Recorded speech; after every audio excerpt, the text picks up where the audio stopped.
আসসালামু আলাইকুম। Fatema agro and dairy খামারের যে প্রতিবেদনটা আপনাদেরকে দিই, তার যে গরুগুলো হাটে নিয়ে আসি, হাটের প্রথম অবস্থাতে দেখাচ্ছি আপনাদেরকে। পরবর্তীতে হাটের কিছু সময় যাওয়ার পরে আপনাদেরকে একটা ভিডিও দিব, যে ভিডিও দেখবেন হাটে আমার গরুগুলো কেমন বেচাকেনা হয় আর অন্য ভাই ব্রাদারের কেমন বেচাকেনা হয়। যাই হোক, এখানে আমার অনেক ভাই ব্রাদারই ব্যবসাদার আছে, তাদের গরুগুলো আমি ভিডিওতে দেখাবো না, শুধু আমারটাই আমি নিজে দেখাতে চাই।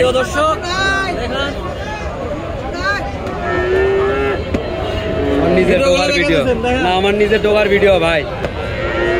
এই যে এগুলো আমার খামারের গরু, এগুলো নিজের বাড়ির গরু, এই জন্য আমি দেখাচ্ছি।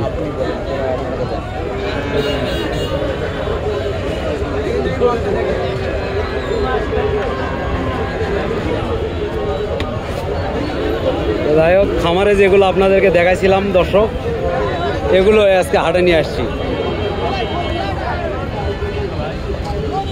আর আমার ব্যবসায়িক সহপাঠী হিসাবে যেগুলো যারা আছে, এই যে আমার একটা ভাই,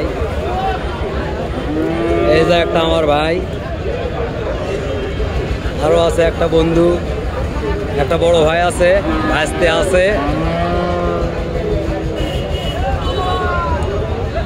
এই যে এদেরকে নিয়ে খামারের যেগুলো ভিডিও দেখাইছিলাম আপনাদেরকে, ইনশাল্লাহ সেগুলো হাটে নিয়ে আসছি। আল্লাহর রহমতে বেচাকেনা শুরু হয়ে গেছে, ইনশাল্লাহ আল্লাহর রহমতে এগুলো সবার আগেই বিক্রি হয়ে যাবে। তো যাই হোক, হাটের শেষ পর্যায়ে আর একটা ভিডিও আপনাদেরকে আমি দিব, আপনারা দেখতে পারবেন।